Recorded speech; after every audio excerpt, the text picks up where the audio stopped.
Welcome to Episode 5 of the Final Attack Podcast. We enter the next chamber as we learn how to attack like the great Emory Tate II, international chess master and father to Andrew Tate. In this game, I am playing the black pieces against one of our assistants in the Final Attack Volume 1 Ascend, Joshua Arden Campbell. This game was played just a few days ago in the final round of our state championship event. And what we're going to see is how the teachings of the OG Emory Tate flow through the Apprentice and fundamental concepts of how to tear down a specific structure around the castled king are demonstrated. So let's begin. D4, D5, which is a standard queen pawn opening. Just as many games start this way as they do with the king pawn. Knight to F3, knight to C6, and then white fianchettos G3. And after G3, which you can see the specific pawn structure is beginning to form that we will try to tear down around the white castled king. Bishop to G4, bishop to G2. Of course, putting your bishop on G2 puts it on the longest diagonal. This is known as a fianchetto. The bishop will attack through the center on squares like E4 and D5. It also should offer some defense to the white king when he castles. Queen to D7. Now, queen to D7 sets up a battering ram. This battering ram is a very common concept where we place our queen behind our bishop to push the bishop down the H3 to C8 diagonal, so that when the king castles over there, our bishop can come into H3 and invade and tear down the structure. White castles their king, and then pawn to H5. Dirty Harry flies down the board. Emory Tate was extremely well known for launching his H-pawn, sometimes as early as move 2 against these types of structures. Of course, the goal is to try to get the H-pawn simply out of the way. We're going to push it down, create a lever like we've talked about in previous video series, and then we will open up the H-file for the black rook so he can tear down the white castled king. Pawn to C4, pawn to E6. Black reinforces the center. White plays pawn to E3. Now we play pawn to H4, and of course this is the first major lever on the king side that we're going to use to try to tear down the structure. Levers are used to open up files and diagonals and ranks, and pawn trades are the means so that we can open up these essential lines of attack. Queen to A4. Of course, white is thinking that black is planning to castle over here on the queen side, and so he wants his queen to be in the neighborhood so she's ready for whatever opportunities present themselves on that side of the board. H takes G3, and my opponent played correctly. F takes G3. The reason you want to take with the F pawn here is because create a little bit of a blocker down the H file, and also there's going to be some opportunities for some lateral horizontal defense, maybe along the second rank. Sometimes the rook could step up, sometimes the queen could come back to C2, and then she could look across and hopefully protect the king side as well. Of course, we can see here in the analysis mode that it was possible as well to play H takes G3 and H takes G3. It would end up in just a slightly different attack. Some of the same themes with the rook coming down the H file, and hopefully this bishop eventually getting into H3 would exist, but you can see that now with the pawn on F2, it would block this rook, and if our queen tried to come back and defend, then we'd probably have to take an extra step where we get that F pawn out of the way somehow. So F takes G3 was definitely the correct way to try to defend the king side. So back to the game with H takes G3 and F takes G3. Of course, we've already discussed how F takes G3 is correct. So black plays knight F6, bringing out a new piece. White plays knight C3 as well, queen side castles. And now we have a fairly standard opposite sides castling position, where each side is going to try to race to tear down the other guy's king as fast as possible. Here's where white really makes the first significant mistake in the game. White plays pawn to C5. And the reason this move is slightly premature is because the center of the board is not locked yet. Of course, the center of the board, the pulse, E4, E5, D4, D5, it really is the heartbeat that controls everything that's going on in chess. And so in this position, when you play C5, you want to make sure that the center is closed and locked up so your opponent doesn't have some sort of pawn break in that situation. Now let's see what should have happened had white played a little bit more accurately. Back to the red analysis mode, and we see that white should have probably played knight to E5 here. And what white should have played is knight E5 here, and you can see it attacks the queen on D7, it attacks the knight on C6, it attacks the bishop on G4. It also opens up this bishop to maybe come in and attack on the long diagonal sooner. And if we distract this knight away, which of course removing defenders was a really big part of the way that Emory Tate attacked. After knight takes E5, you can say, well, what was that knight defending before, right? What was this knight on C6 protecting? He was protecting the pawn on A7. And so if we lure him away with knight takes E5, we can possibly go queen takes A7. And this leads to an extremely fascinating position where obviously we're threatening checkmate in one move with queen to A8. We'd have to bring our knight back with knight C6. They would check us. We'd have to block with the knight on B8. And you can see that the black king is very hemmed in by his own pieces. It's not usually very good to pin yourself, even though here it was forced. Of course, knight B5 is threatening this semi-smothered checkmate on A7, where the knight is unblockable. He would attack the king check, and there's no way that we could escape the attack of that knight. So we have to play something like pawn to C6, bishop to D2, and this would actually be an amazing attack by white that black would have been in a lot of trouble had he chosen to go on this route. And after D takes C4, you can find a very quick checkmate pattern here with knight A7 check, king here, knight to B5 check. Now we do have a perpetual check here if black goes back and forth. So we get greedy after pawn takes B5. It's checkmate in 2 moves. Now that the bishop's long diagonal is open, now that it's coordinating with the queen, queen takes B7, king D6. Now the king is on a new dark squared diagonal here, down the A3 to F8 diagonal, and bishop to B4 would deliver checkmate and end the day for the black king. Another very interesting line would come out of this analysis mode where we would go into the analysis within the analysis, the sub variations, right? Knight E5, knight takes E5, e5, queen takes a7. Now that the knight's distracted, the knight comes back, knight to c6. After queen a8, knight b8, bringing our knight in, pawn to c6, bishop d2. Now in this situation, we're going to switch over now to the green analysis mode to see what would happen if we took this knight on b5. So now after the move knight b5 here in the sub-variation green analysis mode, we can see pawn takes b5 and pawn takes d5. The reason we sacrificed this knight was basically just to get those two pawns out of the way. Now you can see that there's this open highway leading to the black king, and he's in a lot of trouble here because after something like pawn recaptures, rook check, and because the knight is pinned here on b8, there's no way that he can come out to block the check. We'd have to block it with our queen, rook takes c6 and b takes c6. And although there's a very unusual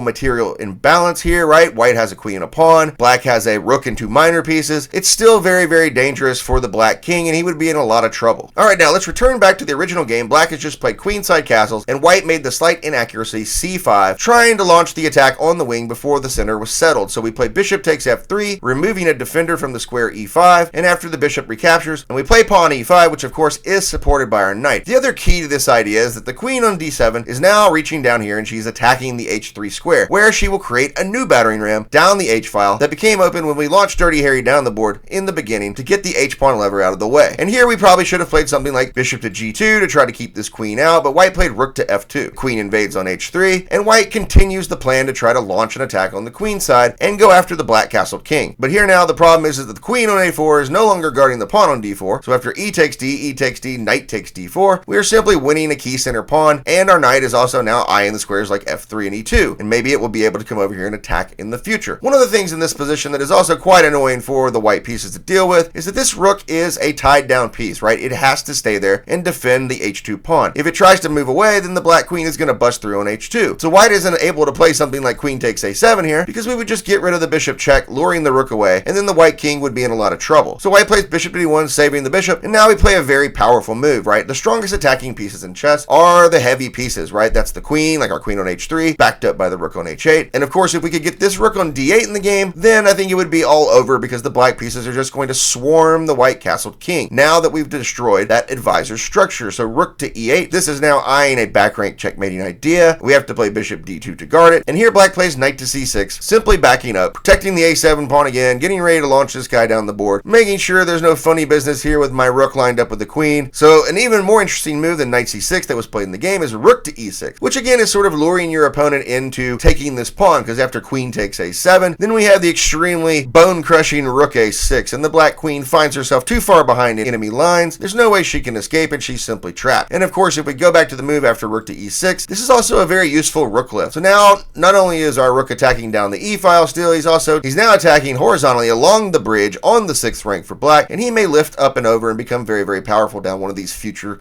kingside files. Now let's return to the game after knight to c6, which blocks the queen from attacking our rook. So my opponent goes queen to b3, and in this situation, these are the types of positions where it can be quite difficult sometimes to figure out how to come up with the final breakthrough. What is the final crushing blow that's going to end the game? Now, if Emory Tate didn't have a hard time figuring out these tactical blows, it was his specialty. And here, we've just got to think of a couple of things that Emory taught us. And one thing that Emory taught us was what's called the fantasy variation, all right? And the fantasy variation is an idea and a concept that you think of when you're saying, okay, if I could just put one more piece anywhere, conclude my attacking idea, if I could bring one more teammate into the game, which teammate would that be? And in this situation, we know that we have to do something to remove this key defender, the rook on f2. The rook on f2 is guarding the pawn on h2. If we can get rid of that defender, then we should be able to bust through and finish this game off. Now, of course, the king on g1 is also on a dark square, the rook on f2 is on that same dark square, and they just so happen to be lined up along this key diagonal here. Another important thing that Emory taught us is that he said that, when you're having a hard time figuring out what you should do in any position, you want to just ask yourself a very simple question. You ask yourself, who is my worst piece, and how can I get that piece in the game? Now, clearly here, that is the black bishop on f8. It hasn't moved yet. We're here on move 18 of the game, and the black bishop has not even entered the battle. This bishop is a dark squared bishop, and we just highlighted this key idea here with the king on g1, the rook on f2, on a very, very important diagonal seize that we need to get into and attack. So after pawn to g6, triple exclam, we're going to bring this bishop into the game. He's going to come in via the long diagonal. He's going to end up on d4, and he's sort of going to pinball off of these squares. So he's lined up with the king and the rook and finishes the attack. White plays knight takes d5, knight takes d5, queen takes d5. bishop g7, which of course hits your rook in the corner. You gotta save your rook. And then the crushing bishop d4, pinning the rook down, and of course, pinned pieces do not protect. So we're simply threatening to go queen takes h2 check. There would be nothing the white king could do to save himself. So remember, the goal of any kingside attack is to either checkmate them or win all their pieces. So my opponent here just has to bail out with queen g2, queen takes g2, king takes g2, bishop takes, king takes, rook takes check, and this is also a skewer. When the king gets out of the way, we're going to just pick up more material. So we're going to win so many pieces that there's not really much we can do here. So hopefully a worthy example of me emulating the OG master Emory Tate and using these key ideas such as pushing the h-pawn down even as early as move 5 to create the lever and open up the rook. We created the battering ram with our bishop and our queen and brought it into h3 to try to get rid of his bishop. We utilized the key break in the center, e5, to bring in more pieces, and then we used some key ideas such as the fantasy variation and bringing our final piece into the game to conclude this attack beautifully. So be sure today, if you would like to learn to attack like Emory Tate as I did in this game, that you pick up your copy of The Final Attack, Volume 1, Ascend.